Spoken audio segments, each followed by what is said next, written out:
Batimat, le salon professionnel de la construction, du 4 au 8 novembre 2019, en direct du parc des expositions à Paris-Nord Villepinte et en partenariat avec Bail Béton et Wastebox.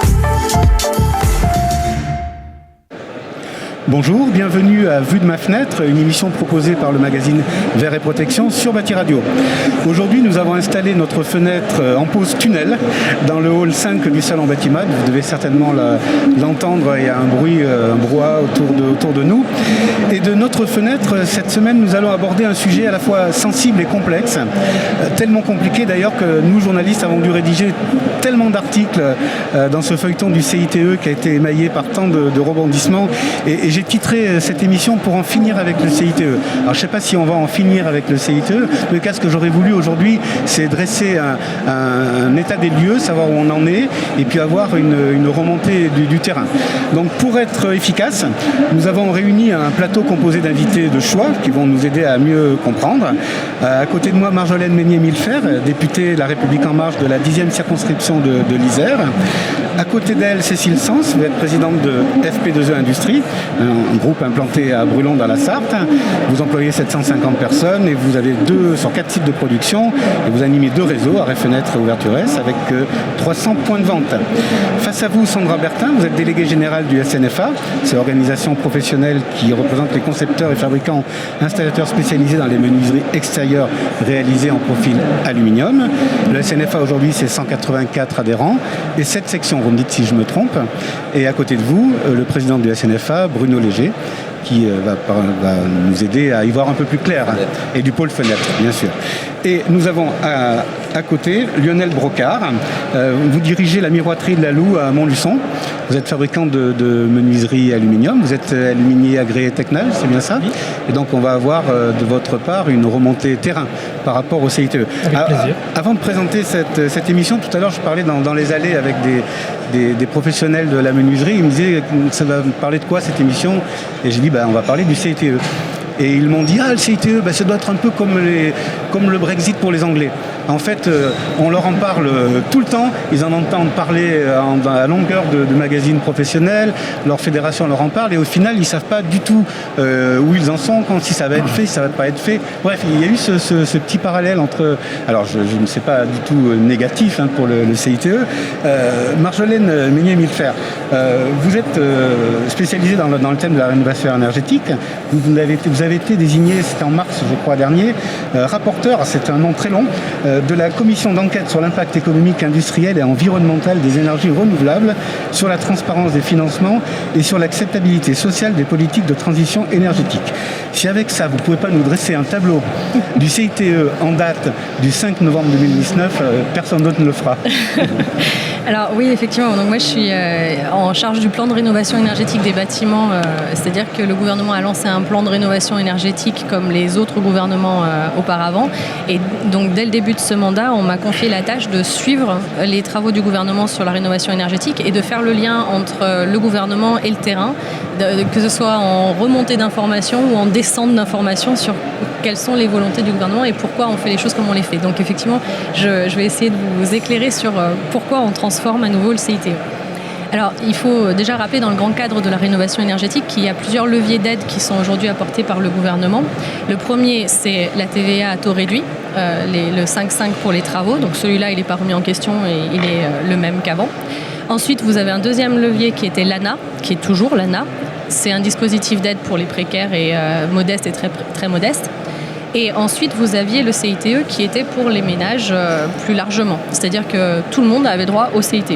Mais le constat qui a été dressé avec le CITE, c'est que les ménages les plus modestes, ils s'excluaient d'eux-mêmes du dispositif du CITE parce qu'un crédit d'impôt transition énergétique, ils pensaient qu'un crédit d'impôt, il fallait payer de l'impôt pour y avoir droit. Donc en fait, il y avait toute une partie des gens qui du coup pensaient ne pas y avoir droit tout en y ayant droit. Et il y avait une autre partie des ménages qui savaient qu'il y avait droit, mais ils n'avaient pas la trésorerie pour attendre le remboursement du CITE. C'est-à-dire qu'ils faisaient l'avance des travaux, ou ils essayaient de faire l'avance des travaux, et comme le remboursement du crédit d'impôt ne vient que l'année d'après, effectivement, ils ne pouvaient pas faire les travaux. Donc il y a la volonté du gouvernement qui est arrivée très tôt de se dire qu'il fallait, c'est pour ça d'ailleurs que le CITE était consommé principalement par des gens aisés plus de 50% du crédit d'impôt dépendait des ménages les plus aisés. Donc une volonté de démocratisation de cet outil CITE a amené à vouloir transformer une partie du CITE en prime directe qui soit versée au moment des travaux. Donc pour faciliter l'accès aux travaux aux ménages modestes et très modestes en parallèle de l'ANA.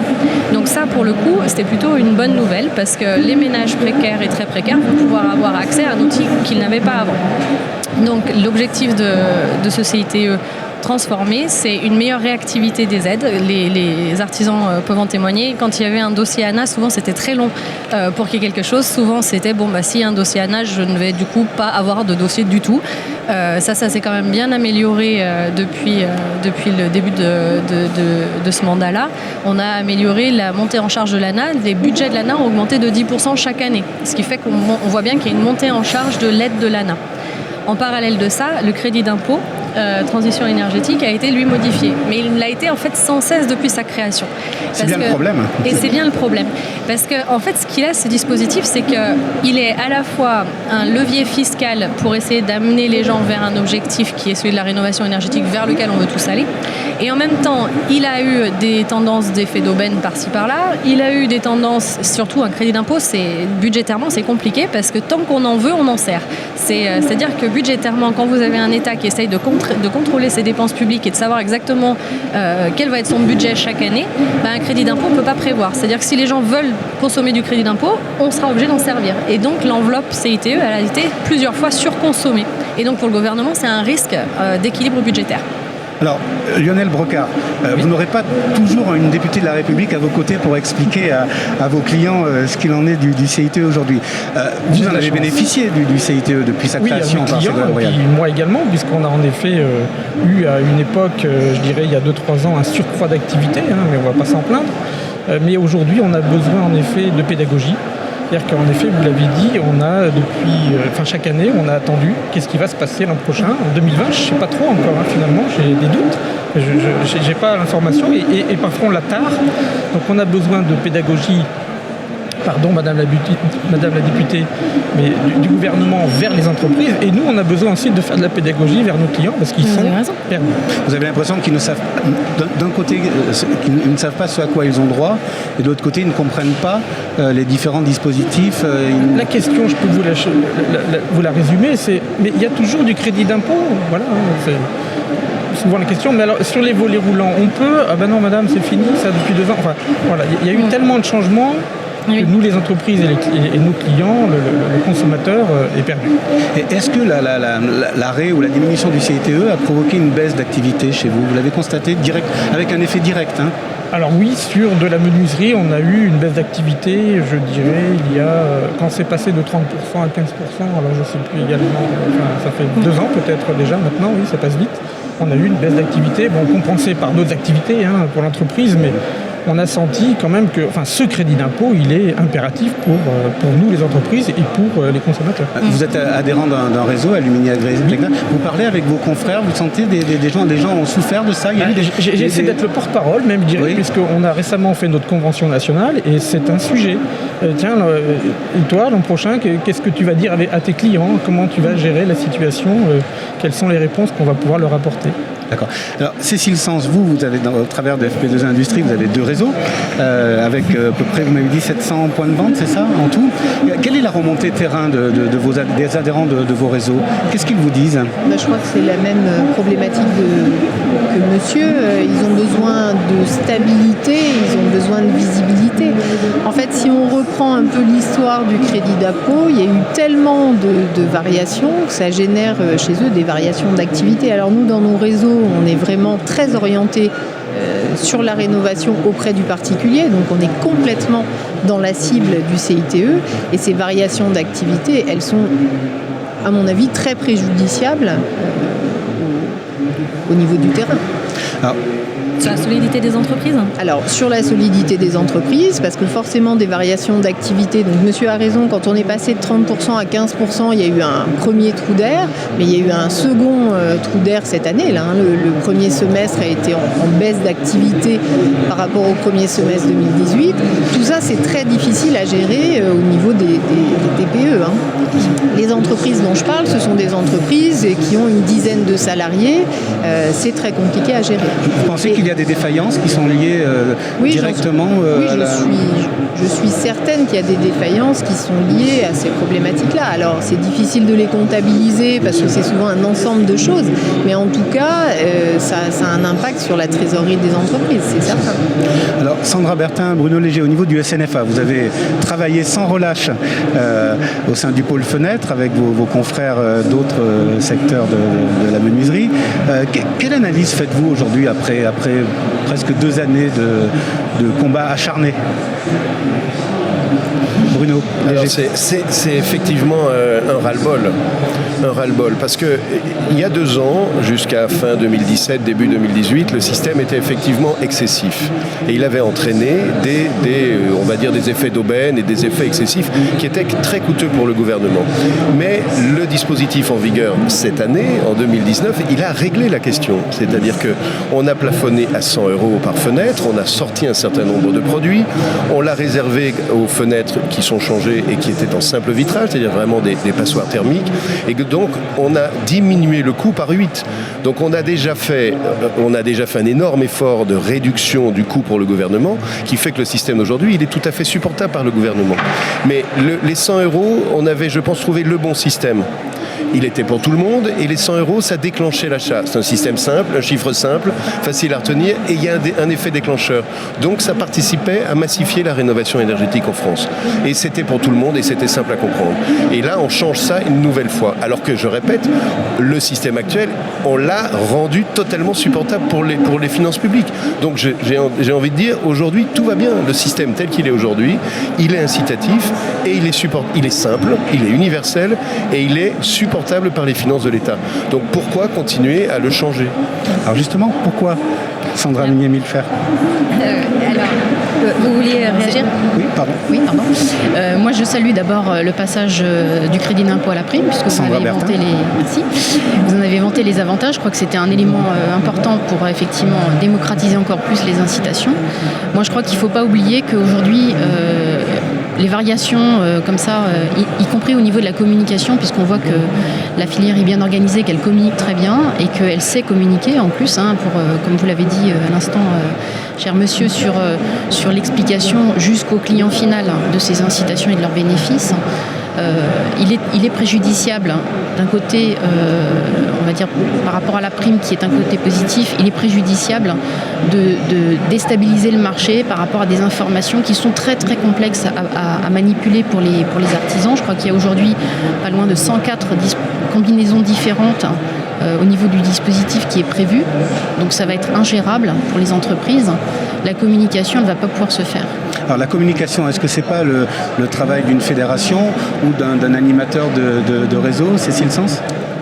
Si, bien sûr, nous on va relayer ce qui se passe, le simplifier et faire cette action de pédagogie. Mais moi je rejoins ce que disait Bruno Léger tout à l'heure, ce dont on a besoin aujourd'hui, c'est de stabiliser. C'est très important que le discours soit clair et surtout qu'il soit pérenne.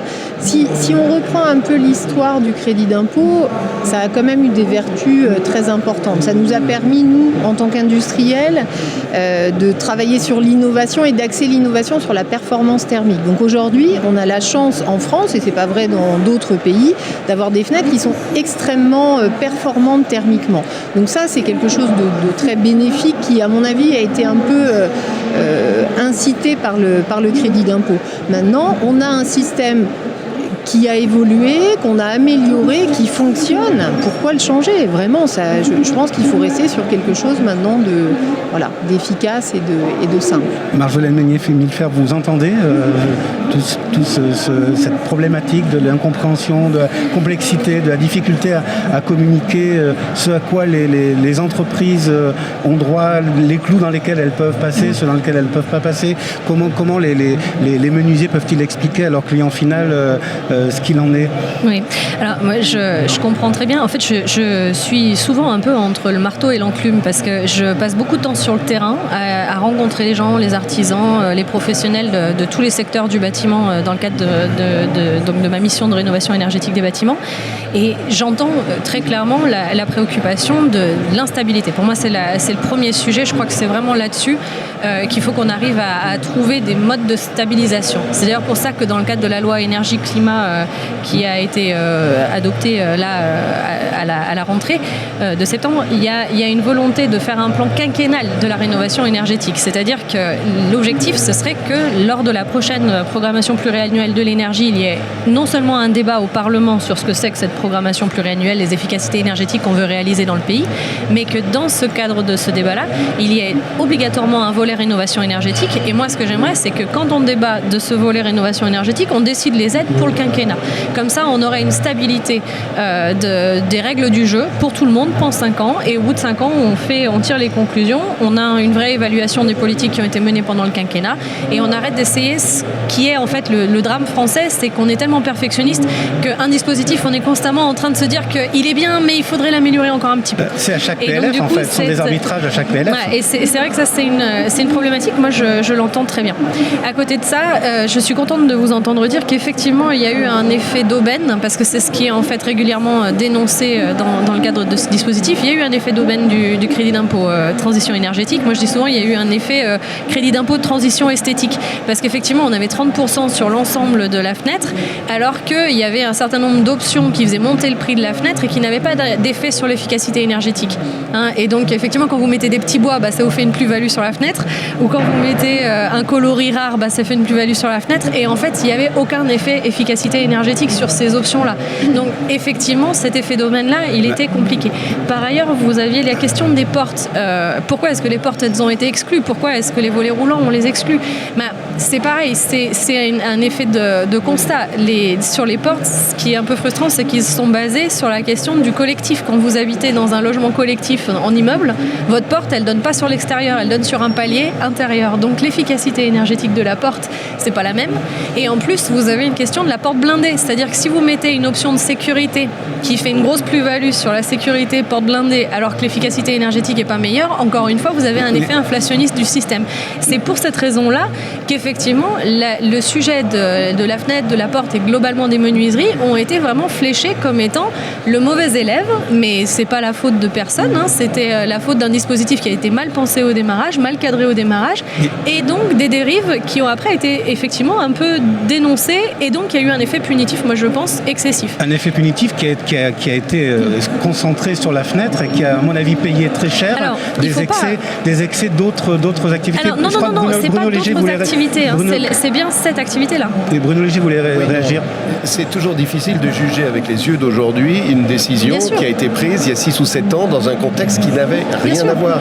C'est-à-dire qu'à l'époque, on était en pleine crise. C'était Ségolène Royal, ministre de l'Environnement, et qui a cherché un moyen de relancer très vigoureusement. C'était Manuel Valls, Premier ministre, qui l'a soutenu, et qui a cherché à relancer très vigoureusement le bâtiment et l'artisanat dans ce pays. Et ça a marché. Et ça a très bien marché. Alors effectivement, nous sommes une profession très efficace et on a su faire la communication et la promotion de ça. Et il fallait atterrir par rapport à ça. Et personne ne dit le contraire. Sauf que c'est fait. Voilà, ça a été fait, on a atterri, on a un bon système. Si on le transforme en prime, c'est encore plus efficace puisque ça permet effectivement de ne pas attendre le crédit d'impôt l'année d'après. Donc transformons-le en prime 100 €. Et tout va bien, et on a un système qui est simple et supportable. Alors, là encore une fois, je suis pour le coup d'accord avec vous, parce que c'est quelque chose que j'ai effectivement défendu dans le cadre du PLF à l'Assemblée nationale. Je pense que c'est important de stabiliser les aides. Je pense que les accords qui avaient été trouvés l'année dernière avec les professions sur la question des 100 € par fenêtre étaient effectivement quelque chose qui était lisible, compréhensible, simple pour les Français. Je pense que monsieur ne me dira pas l'inverse. C'est un message qui soit facile à donner aux gens. Et effectivement, là, il y a une volonté d'aller encore vers un affinage des aides sur la question de la fenêtre pour que les gens aisés soient moins aidés que les gens précaires. Alors, je pense que ça a du sens dans la question du reste à charge. On peut se poser la question, effectivement, est-ce que 100 €, c'est juste si 100 €, c'est la même chose pour quelqu'un qui est aisé ou quelqu'un qui est précaire? Mais moi, je me pose la question du reste à charge chez les précaires. Je vous vois réagir. Oui, je réagis parce que c'est quoi l'objectif? C'est bien d'aller vers la rénovation énergétique des bâtiments. Donc, chez les personnes aisées, ils vont faire de l'arbitrage entre, effectivement, peut-être faire d'autres dépenses ou alors rénover leur maison d'un point de vue énergétique. Eh bien, donnons-leur envie de rénover d'un point de vue énergétique. Moi, je pense qu'une mesure, elle doit être simple et qu'à partir du moment où on met des astérix partout et qu'on la complique, elle devient moins lisible et moins efficace. Lionel Brocard, c'est vous qui aurez le mot de la fin. Est-ce que vous avez entendu autour de cette table vous a rassuré?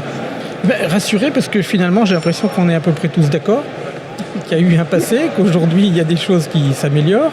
Et là où je vous rejoins, j'espère que vos souhaits seront réalisables, c'est qu'il faut en effet qu'on ait une pérennisation du dispositif. Et vous parliez de 5 ans, ça me paraît être un bel objectif. Mais que vos souhaits soient réalisés, Madame la députée. J'ai un peu peur que, pour le coup, on n'arrivera pas encore à stabiliser là-dessus. La prochaine loi efficacité énergétique, elle sera lors du prochain mandat. Et donc, encore, il y aura un certain nombre de réajustements. Mais il faut espérer que par la suite, chaque fois qu'il y aura effectivement un nouveau quinquennat, il y aura un nouveau plan de rénovation avec des nouvelles aides qui soient stables pour 5 ans. Donc, le titre de cette émission, c'était pour en finir avec le CITE. J'ai l'impression qu'on n'en a pas encore fini. Je ne vous imposerai peut-être pas une nouvelle émission sur le même thème, mais nous y reviendrons forcément dans les colonnes de nos magazines respectifs. Merci infiniment à vous d'être venus autour de cette table. Je sais que vous avez des emplois du temps pendant Batimat très chargés. Je suis très sensible à votre venue. Merci à vous. Bonne fin de journée. Bon salon. Frédéric. Merci Madame la députée. Merci. Batimat, le salon professionnel de la construction, du 4 au 8 novembre 2019, en direct du parc des expositions à Paris-Nord Villepinte et en partenariat avec Baye Béton et Wastebox.